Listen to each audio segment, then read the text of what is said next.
और लोगों के यहाँ चाहे जो होता हो, तुलसी महतो अपनी लड़की सुभागी को लड़के रामू से जो भर भी कम प्यार न करते थे। रामू जवान होकर भी कुछ काट का उल्लू था। सुभागी 11 साल की बालिका होकर भी घर के काम में इतनी चतुर और खेतीबाड़ी के काम में इतनी निपुण थी कि उसकी माँ लक्ष्मी दिल में डरती रहती कि कहीं लड़की पर देवताओं की आंख न पड़ जाए। अच्छे बालकों से भगवान को भी तो प्रेम है, कोई सुभागी का बखान करे, इसलिए अनायास ही उसे डांटती रहती थी। बखान से बच्चे बिगड़ जाते हैं, यह भय तो न था, भय था नजर का। वही सुभागी आज 11 साल की उम्र में विधवा हो गई। घर में कोहराम मचा हुआ था। लक्ष्मी पछाड़ खाती थी, तुलसी सिर पीटते थे। उन्हें देख सुभागी भी रोती थी। बार बार माँ से पूछती, क्यों रोती हो अम्मा, मैं तुम्हें छोड़कर कहीं न जाऊंगी, तुम क्यों रोती हो। उसकी भोली बातें सुनकर माता का दिल और भी फटा जाता था। वह सोचती थी, ईश्वर तुम्हारी यही लीला है, जो खेल खेलते हो वह दूसरों को दुख देकर। ऐसा तो पागल करते हैं, आदमी पागलपन करे तो उसे पागलखाने में भेजते हैं, मगर तुम जो पागलपन करते हो उसका कोई दंड नहीं। ऐसा खेल किस काम का कि दूसरे रोए और तुम हंसो। तुम्हें लोग दयालु कहते हैं, यही तुम्हारी दया है। और सुभागी क्या सोच रही थी, उसके पास कोठरी भर रुपए होते तो वह उन्हें छिपाकर रख देती, फिर एक दिन चुपके से बाजार चली जाती और अम्मा के लिए अच्छे अच्छे कपड़े लाती। दादा जब बाकी मांगने आते तो चट रुपए निकालकर दे देती। अम्मा दादा कितने खुश होते। जब सुभागी जवान हुई तो लोग तुलसी महतो पर दबाव डालने लगे कि लड़की का कहीं घर कर दो, जवान लड़की का यो फिरना ठीक नहीं।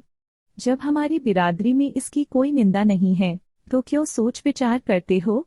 तुलसी ने कहा, भाई मैं तो तैयार हूँ, लेकिन जब सुभागी भी माने, यह तो किसी तरह राजी नहीं होती। हरिहर ने सुभागी को समझाकर कहा, बेटी हम तेरे ही भले की कहते हैं, माँ बाप अब बूढ़े हुए, उनका क्या भरोसा, तुम इस तरह कब तक बैठी रहोगी। सुभागी ने सिर झुकाकर कहा, चाचा मैं तुम्हारी बात समझ रही हूँ, लेकिन मेरा मन घर करने को नहीं कहता। मुझे आराम की चिंता नहीं है, मैं सब कुछ झेलने को तैयार हूँ, और जो काम तुम कहो वह सिर आंखों के बल करूंगी, मगर घर बसाने की मुझसे न कहो। जब मेरी चाल कुचाल देखना तो मेरा सिर काट लेना। अगर सच्चे बाप की बेटी होंगी तो बात की भी पक्की होंगी। फिर लज्जा रखने वाले भगवान हैं, मेरी क्या हस्ती है कि अभी कुछ कहूँ। वर्मा राम बोला, तुम अगर सोचती हो कि भैया कमाएंगे और मैं बैठी मौज करूंगी तो इस भरोसे न रहना। यहाँ किसी ने जन्म भर का ठेका नहीं लिया है। रामू की दुल्हन रामू से भी 2 अंगुल ऊंची थी। मटककर बोली, हमने किसी का कर्ज थोड़े ही खाया है कि जन्म भर बैठे भरा करें। यहाँ तो खाने को भी महीन चाहिए, पहनने को भी महीन चाहिए। यह हमारे बूते की बात नहीं है। सुभागी ने गर्व से भरे हुए स्वर में कहा, भाभी मैंने तो तुम्हारा आसरा भी नहीं किया, और भगवान ने चाहा तो कभी करूंगी भी नहीं। तुम अपनी देखो, मेरी चिंता न करो। रामू की दुल्हन को जब मालूम हो गया कि सुभागी घर न करेगी तो और भी उसकी सिर हो गई। हमेशा एक न एक खुचर लगाए रहती। उसे रुलाने में जैसे उसको मजा आता था। वह बेचारी पहर रात से उठकर कूटने पीसने में लग जाती, चौका बर्तन करती, गोबर पाथती, फिर खेत में काम करने चली जाती। दोपहर को आकर जल्दी जल्दी खाना पकाकर सबको खिलाती। रात में कभी माँ के सिर में तेल डालती, कभी उसकी देह दबाती। तुलसी चिलम के भक्त थे, उन्हें बार बार चिलम पिलाती। जहाँ तक बस चलता, माँ बाप को कोई काम न करने देती। हाँ, भाई को न रोकती। सोचती, यह तो जवान आदमी है, यह न काम करेंगे तो गृहस्थी कैसे चलेगी। मगर रामू को यह बुरा लगता। अम्मा और दादा को तिनका कर नहीं उठाने देती और मुझे पीसना चाहती हैं। यहाँ तक कि एक दिन वह जाने से बाहर हो गया। सुभागी से बोला, अगर उन लोगों का बड़ा मोह है तो क्यों नहीं अलग लेकर रहती हो। कब सेवा करो तो मालूम हो कि सेवा कड़वी लगती है कि मीठी। दूसरों के बल पर वाहवाही लेना आसान है, बहादुर वह हैं जो अपने बल पर काम करे। सुभागी ने तो कुछ जवाब न दिया। बात बढ़ जाने का भय था, मगर उसके माँ बाप बैठे सुन रहे थे। महतो से न रहा गया। बोले, क्या है रामू, उस गरीबन से क्यों लड़ते हो? रामू पास आकर बोला, तुम बीच में क्यों कूद पड़े? मैं तो उसको कहता था, तुलसी, जब तक मैं जीता हूं तुम उसे कुछ नहीं कह सकते, मेरे पीछे जो चाहे करना। बेचारी का घर में रहना मुश्किल कर दिया। रामू, आपको बेटी बहुत प्यारी है तो उसे गले बांध कर रखिए, मुझसे तो सहा नहीं जाता। तुलसी, अच्छी बात है, अगर तुम्हारी यही मर्जी है तो यही होगा। मैं कल गांव के आदमियों को बुलाकर बंटवारा कर दूंगा, तुम चाहे छूट जाओ। सुभागी नहीं छूट सकती। रात को तुलसी लेटे तो वह पुरानी बात याद आई, जब रामू के जन्मोत्सव में उन्होंने रुपये कर्ज लेकर जलसा किया था और सुभागी पैदा हुई तो घर में रुपये रहते हुए भी उन्होंने एक कौड़ी न खर्च की। पुत्र को रत्न समझा था, पुत्री को पूर्व जन्म के पापों का दंड। वह रत्न कितना कठोर निकला और वह दंड कितना मंगलमय। दूसरे दिन महतो ने गांव के आदमियों को जमा करके कहा, पंचो, अब रामू का और मेरा एक में निबाह नहीं होता। मैं चाहता हूँ कि तुम लोग इंसाफ से जो कुछ मुझे दे दो वह लेकर अलग हो जाऊं। रात दिन की किचकिच अच्छी नहीं है। गांव के मुख्तार बाबू सज्जन सिंह बड़े सज्जन पुरुष थे। उन्होंने रामू को बुलाकर कहा, क्यों जी, तुम अपने माँ बाप से अलग रहना चाहते हो? तुम्हें शर्म नहीं आती कि औरत के कहने से माँ बाप को अलग किए देते हो? राम राम रामू ने ठिठाई के साथ कहा, जब एक में न गुजर हो तो अलग हो जाता ही अच्छा है। सज्जन सिंह, तुमको एक में क्या कष्ट होता है? रामू, एक बात हो तो बताऊं। सज्जन सिंह, कुछ तो बताओ। रामू, साहब, एक में मेरा इनके साथ निबाह न होगा, बस मैं और कुछ नहीं जानता। यह कहता हुआ रामू वहां से चलता बना। तुलसी, देख लिया आप लोगों ने इसका मिजाज। आप चाहे 4 हिस्सों में 3 हिस्से उसे दे दें, पर अब मैं इस दुष्ट के साथ न रहूंगा। भगवान ने बेटी को दुख दे दिया। नहीं, मुझे खेती बाड़ी लेकर क्या करना था? जहां रहता वही कमाता खाता। भगवान ऐसा बेटा 7वें बैरी को भी न दे। लड़के से लड़की भली, जो कुलवंती होए। सहसा सुभागी आकर बोली, दादा, यह सब बांट बखरा मेरे ही कारण तो हो रहा है, मुझे क्यों नहीं अलग कर देते? मैं मेहनत मजूरी करके अपना पेट पाल लूंगी, अपने से जो कुछ बन पड़ेगा। तुम्हारी सेवा करती रहूंगी, पर रहूंगी अलग। यो घर का 12 बांट होना मुझसे नहीं देखा जाता। मैं अपने माथे पर यह कलंक नहीं लेना चाहती। तुलसी ने कहा, बेटी, हम तुझे न छोड़ेंगे चाहे संसार छूट जाए। रामू का मैं मुंह नहीं देखना चाहता, उसके साथ तो रहना दूर रहा। रामू की दुल्हन बोली, तुम किसी का मुंह नहीं देखना चाहते तो हम भी तुम्हारी पूजा करने को व्याकुल नहीं हैं। महतो दांत पीसते हुए उठे कि बहू को मारे, मगर लोगों ने पकड़ लिया। बंटवारा होते ही महतो और लक्ष्मी को मानो पेंशन मिल गई। पहले तो दोनों सारे दिन सुभागी के मना करने पर भी कुछ न कुछ कहते ही रहते थे, पर अब उन्हें पूरा विश्राम था। पहले दोनों दूध घी को तरसते थे, अब सुभागी ने कुछ पैसे बचाकर एक भैंस ले ली। बूढ़े आदमियों की जान तो उनका भोजन है, अच्छा भोजन न मिले तो वे किसके आधार पर रहें? चौधरी ने बहुत विरोध किया, कहने लगे, घर का काम यूं ही क्या कम है कि तू नया झंझट पाल रही है। सुभागी उन्हें बहलाने के लिए कहती, दादा, मुझे दूध के बिना खाना नहीं अच्छा लगता। लक्ष्मी ने हंसकर कहा, बेटी, तू झूठ कब से बोलने लगी? कभी दूध हाथ से तो छूती नहीं, खाने की कौन कहे? सारा दूध हम लोगों के पेट में ठूस देती हैं। गांव में जहां देखो सबके मुंह से सुभागी की तारीफ। लड़की नहीं, देवी है, 2 मर्दों का काम करती हैं, उस पर भी माँ बाप की सेवा भी किए जाती हैं। सज्जन सिंह तो कहते यह उस जन्म की देवी हैं, मगर शायद महतो को यह सुख बहुत दिन तक भोगना न लिखा था।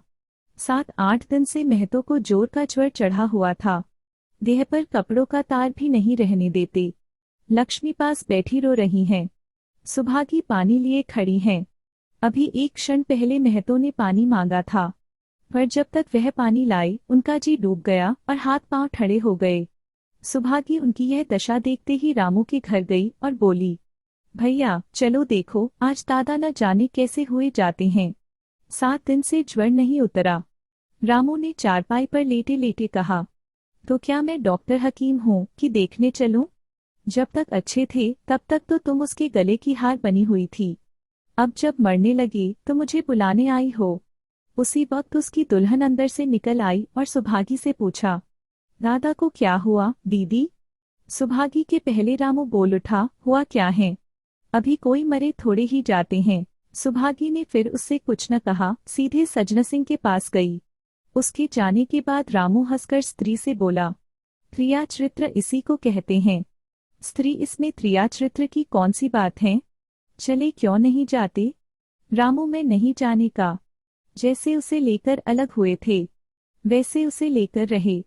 मर भी जाएं तो न जाऊं। स्त्री, मर जाएंगे तो आग देने तो जाओगे, कब कहाँ भागोगे? रामू, कभी नहीं। सब कुछ उनकी प्यारी सुभागी कर लेगी। स्त्री, तुम्हारे रहते वह क्यों करने लगी? रामू, जैसे मेरे रहते उसे लेकर अलग हुए। और कैसे? स्त्री, नहीं जी, यह अच्छी बात नहीं है। चलो देख आएं। कुछ भी हो, बाप ही तो हैं। फिर गांव में कौन सा मुंह दिखाओगे? रामू, चुप रहो, मुझे उपदेश मत दो। उधर बाबू साहब ने ज्यों ही महतो की हालत सुनी तुरंत सुभागी के साथ चले आए। यहाँ पहुंचे तो महतो की दशा और भी खराब हो चुकी थी। नाड़ी देखी तो बहुत धीमी थी। समझ गए कि जिंदगी के दिन पूरे हो गए। मौत का आतंक छाया हुआ था। सजल नेत्र होकर बोले, महतो भाई कैसा जी हैं? महतो जैसे नींद से जागकर बोले, बहुत अच्छा है भैया, अब तो चलने की बेला है। सुभागी के पिता अब तुम ही हो, उसे तुम्ही को सौंपे जाता हूँ। सजना सिंह रोते हुए बोले, भैया महतो घबराओ मत, भगवान ने चाहा तो तुम अच्छे हो जाओगे। सुभागी को तो मैंने हमेशा अपनी बेटी समझा है और जब तक जीऊंगा ऐसा ही समझता रहूंगा। तुम निश्चिंत रहो, मेरे होते सुभागी या लक्ष्मी को कोई तिरछी आंख से न देखेगा, और इच्छा हो तो वह भी कह दो। महतो ने विनीत नेत्रों से देखकर कहा, और कुछ नहीं कहूंगा भैया, भगवान तुम्हें सदा सुखी रखे। सजना सिंह, रामू को बुलाकर लाता हूँ, उससे जो भूल चूक हुई हो क्षमा कर दो। महतो, नहीं भैया, उस पापी हत्यारे का मुंह मैं नहीं देखना चाहता। सके बाद गोदान की तैयारियों होने लगी। रामू को गांव भर में समझाया पर वह अंत्येष्टि करने पर राजी न हुआ। कहा, जिस पिता ने मरते समय भी मेरा मुंह देखना स्वीकार किया, न वह मेरा पिता है न मैं उसका पुत्र। लक्ष्मी ने दाह क्रिया की। इन थोड़े से दिनों में सुभागी ने न जाने कैसे रुपए जमा कर लिए थे कि जब 13वीं का सामान आने लगा तो गांव वालों की आंखें खुल गई। बर्तन, कपड़े, घी, शक्कर, सभी सामान विप्रात से जमा हो गए। रामू देख देख कर जलता था और सुभागी उसे जलाने के लिए सबको यह सामान दिखाती थी। लक्ष्मी ने कहा, बेटी घर देखकर खर्च करो, अब कोई कमाने वाला नहीं बैठा है, आप ही कुआं खोदना और पानी पीना है। सुभागी बोली, बाबूजी का काम तो धूमधाम से ही होगा अम्मा, चाहे घर रहे या जाए। बाबूजी फिर थोड़े ही आएंगे। मैं भैया को दिखा देना चाहती हूँ कि अबला क्या कर सकती हैं। वह समझते होंगे इन दोनों के किए कुछ न होगा, उनका घमंड तोड़ दूंगी। लक्ष्मी चुप हो गई। 13वीं के दिन 8 गांव के ब्राह्मणों का भोज हुआ। चारों तरफ वाह वाह मच गई। पिछले पहर का समय था, लोग भोजन करके चले गए थे। लक्ष्मी थककर सो गई थी। केवल सुभागी बची हुई चीजें उठा उठा कर रही थी कि ठाकुर सजना सिंह ने आकर कहा, अब तुम भी आराम करो बेटी, सवेरे यह सब ठीक कर लेना। सुभागी ने कहा, अभी थकी नहीं हूँ दादा। आपने जोड़ लिया, कुल कितने रुपए उठे? सजना सिंह, यह पूछकर क्या करोगी बेटी? कुछ नहीं, यूं ही पूछती थी। कोई 300 रुपये उठे होंगे। सुभागी ने सकुचाते हुए कहा, मैं इन रुपयों की देनदार हूँ, तुमसे तो मैं मांगता नहीं। महतो मेरे मित्र और भाई थे, उनके साथ कुछ मेरा तो भी धर्म है। आपकी यही दया क्या कम है कि आपने मेरे ऊपर इतना विश्वास किया। मुझे कौन 300 रुपये दे देता? सजना सिंह सोचने लगा, इस अबला की धर्म बुद्धि का कहीं वार पार भी है या नहीं। लक्ष्मी उन स्त्रियों में थी जिनके लिए पति वियोग जीवन स्रोत का बंद हो जाना है। 50 वर्ष के चिर सहवास के बाद अब यह एकांत जीवन उसके लिए पहाड़ हो गया। उसे अब ज्ञात हुआ कि मेरी बुद्धि, मेरा बल, मेरी स्मृति, मानो सबसे मैं वंचित हो गई। उसने कितनी बार ईश्वर से विनती की थी, मुझे स्वामी के सामने उठा लेना, मगर उसने यह विनती स्वीकार न की। मौत पर अपना काबू नहीं, तो जीवन पर भी काबू नहीं है। वह लक्ष्मी जो गांव में अपनी बुद्धि के लिए मशहूर थी, जो दूसरों को सीख दिया करती थी, अब बौरही हो गई हैं। सीधी सी बात करते नहीं बनती। लक्ष्मी का दाना पानी उसी दिन से छूट गया। सुभागी के आग्रह पर चौके में जाती, मगर कौरकंठ के नीचे न उतरता। 50 वर्ष हुए, एक दिन भी ऐसा न हुआ कि पति के बिना खाए उसने खुद खाया हो। अब उस नियम को कैसे तोड़े? आखिर उसे खांसी आने लगी। दुर्बलता ने जल्द ही खाट पर डाल दिया। सुभागी अब क्या करे? ठाकुर साहब के रुपए चुकाने के लिए दिलोजान से काम करने की जरूरत थी। यहाँ माँ बीमार पड़ गई। अगर बाहर जाए तो माँ अकेली रहती हैं। उसके पास बैठे तो बाहर का काम कौन करे? माँ की दशा देखकर सुभागी समझ गई कि इनका परवाना भी आ पहुंचा। महतो को भी तो यही ज्वर था। गांव में और किसे फुर्सत थी कि दौड़ धूप करता। सचन सिंह दोनों वक्त आते, लक्ष्मी को देखते, दवा पिलाते, सुभागी को समझाते और चले जाते, मगर लक्ष्मी की दशा बिगड़ती जाती थी।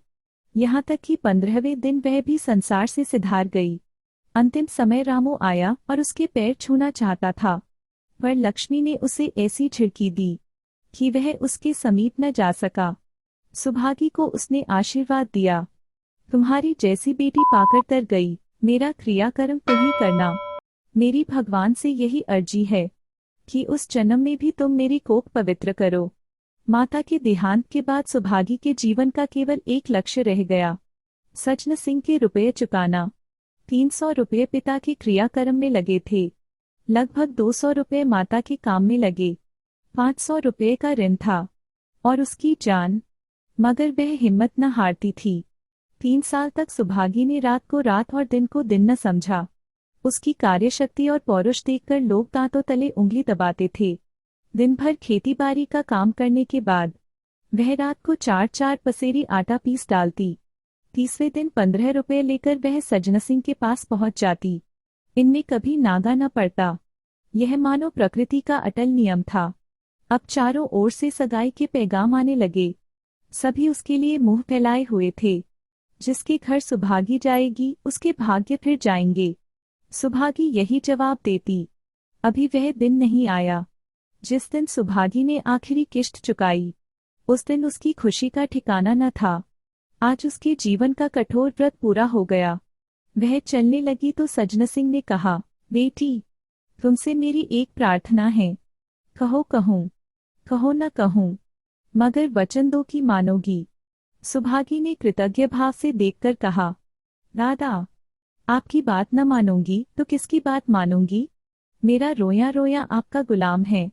सचन सिंह, अगर तुम्हारे मन में यह भाव है तो मैं न कहूँगा। अब तक तुमसे इसलिए नहीं कहा कि तुम अपने को देनदार समझ रही थी। अब रुपये चुक गए। मेरा तुम्हारे ऊपर कोई एहसान नहीं है, रत्ती भर भी नहीं। बोलो कहूँ? सुभागी, आपकी जो आज्ञा हो। सचन सिंह, देखो इनकार न करना। नहीं, मैं फिर तुम्हें अपना मुंह न दिखाऊंगा। सुभागी, क्या आज्ञा है? सचन सिंह, मेरी इच्छा है कि तुम मेरी बहू बनकर मेरे घर को पवित्र करो। मैं जात पात का कायल हूँ, मगर तुमने मेरे सारे बंधन तोड़ दिए। मेरा लड़का तुम्हारे नाम का पुजारी है। तुमने उसे बाहर देखा।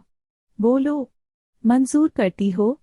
सुभागी, दादा, इतना सम्मान पाकर पागल हो जाऊंगी। सचन सिंह, तुम्हारा सम्मान भगवान कर रहे हैं। तुम साक्षात भगवती का अवतार हो। सुभागी, मैं तो आपको अपना पिता समझती हूँ। आप जो कुछ करेंगे मेरे भले के लिए करेंगे। आपके हुक्म को कैसे इनकार कर सकती हूँ? सचन सिंह ने उसके माथे पर हाथ रखकर कहा, बेटी, तुम्हारा सुहाग अमर हो। तुमने मेरी बात रख ली। मुझसा भाग्यशाली संसार में और कौन होगा?